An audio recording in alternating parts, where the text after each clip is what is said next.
What Frederick Vasseur recently revealed about Lewis Hamilton's controversial radio message during the Spanish Grand Prix goes beyond a mere defense of the team.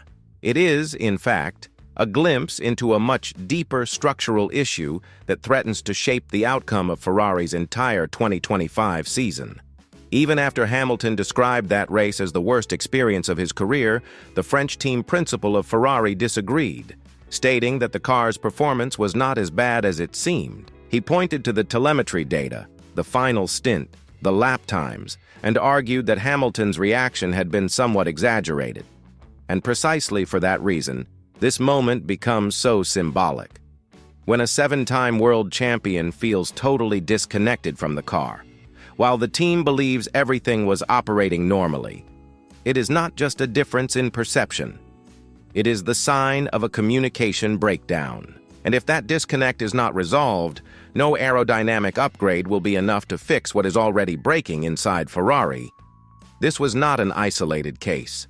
Over the last few races, there has been a noticeable shift in the tone of Hamilton's radio messages, increasingly filled with frustration. In the Spanish round, the British driver allowed Charles Leclerc to overtake him without comment, was passed by midfield competitors, finished in sixth place after penalties reshuffled the results, and when asked about any positives after the race, he simply replied with a blunt zero. Now, seeing Vasseur publicly downplay the situation adds even more tension. The concern goes beyond technical matters. It is about trust and mutual commitment. If that trust is not quickly restored, the partnership that once held such promise could collapse before it truly begins. Stay with me until the end of this video, because we are going to break down everything that went wrong in Barcelona, understand the real meaning behind Vasseur's words, and reflect on what Ferrari must do before the Canadian Grand Prix to avoid turning this into a full-blown crisis. But first, make sure to like this video, subscribe to the channel, and turn on notifications so you do not miss any updates, because what is happening behind the scenes might be heading towards a point of no return that very few are seeing. Vasseur's statements about Hamilton's heated radio message may have sounded rational and calm at first glance. However, they reveal something much more serious. When a driver of Hamilton's caliber says during a race that he is going through the worst experience of his career and his team principal later dismisses it as an overreaction, we are no longer talking about simple results. We are talking about perspective. We are talking about whether two key figures in this project can still agree on what is really happening on the track. And the alarming truth is that they clearly cannot. That disconnect is what makes this situation so dangerous, and at the same time, so fascinating. It was not just another bad weekend.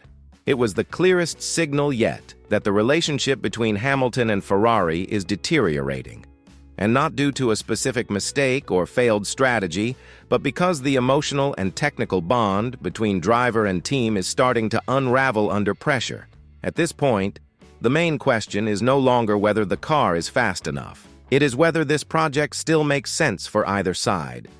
When Vasseur says that the final stint on soft tires showed competitive lap times, he may technically be correct.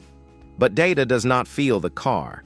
It does not capture the discomfort of a driver who spent 66 laps battling a machine that seemed unwilling to cooperate, while his team appeared focused solely on cold numbers. What Vasseur seems to have failed to grasp, or perhaps chose not to say, is that Hamilton's message was not about tenths of a second. It was about frustration. It was emotional. It was the raw outburst of a champion who felt that the car, the strategy, the preparation, and the entire race betrayed everything he believed in when he chose to wear the red suit. The correct response from the team cannot be to hide behind sector times and graphs. It must be to understand why the driver feels that way. What corners feel unbalanced? What setup didn't work? What failed to translate from simulator to reality? But instead, what Hamilton gets is silence. Or worse, subtle contradiction. This is the same man who left Mercedes, a team built around him, to face a new challenge and seek a different legacy. He wanted to make history with Ferrari, to become the one who brought the legendary team back to glory. But now, after only 5 races, he is not just fighting for pace. he is searching for meaning, for connection, for a sense that the team responds and not just follows protocols. And when that response does not come, the impact reaches far beyond the standings. It affects motivation, commitment, the desire to endure hardship in the name of a greater goal. And the signs of this emotional erosion are already visible. In Miami, Hamilton sounded sarcastic on the radio. In Monte Carlo, he was cold.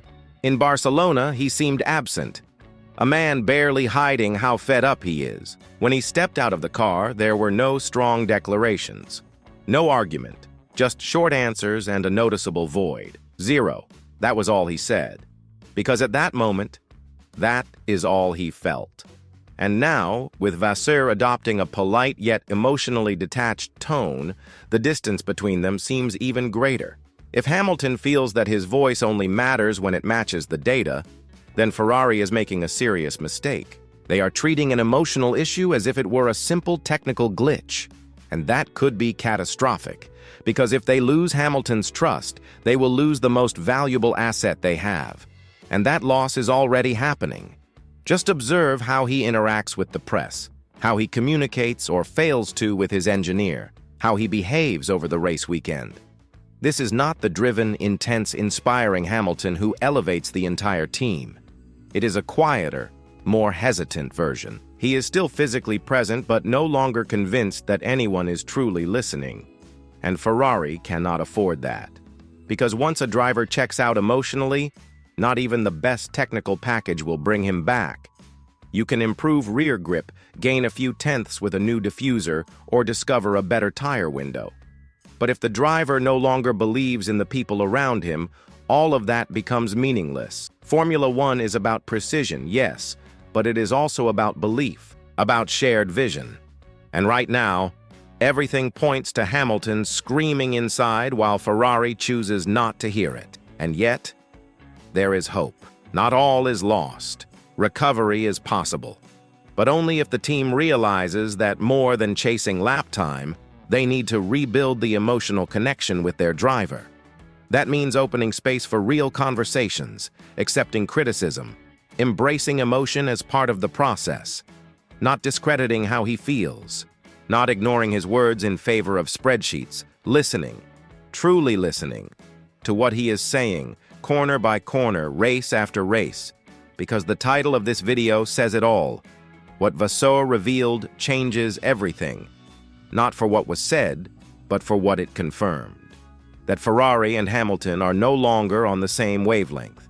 They are watching the same race, but living entirely different realities.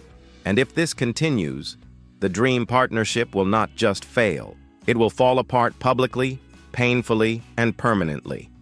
As the Canadian Grand Prix approaches, that is the key question hanging over Maranello. Will there be enough time and willingness to fix this before it is too late? Or has Hamilton already started counting down the races, not toward the championship, but toward his exit? Ferrari now finds itself at a crossroads, not one marked by championship points or engineering paths, but by something far harder to measure: the emotional heartbeat of a team in transition. What is happening to Lewis Hamilton is not just a streak of disappointing weekends or failed strategies. It is the unfolding of something more delicate: alignment, belief, and shared purpose.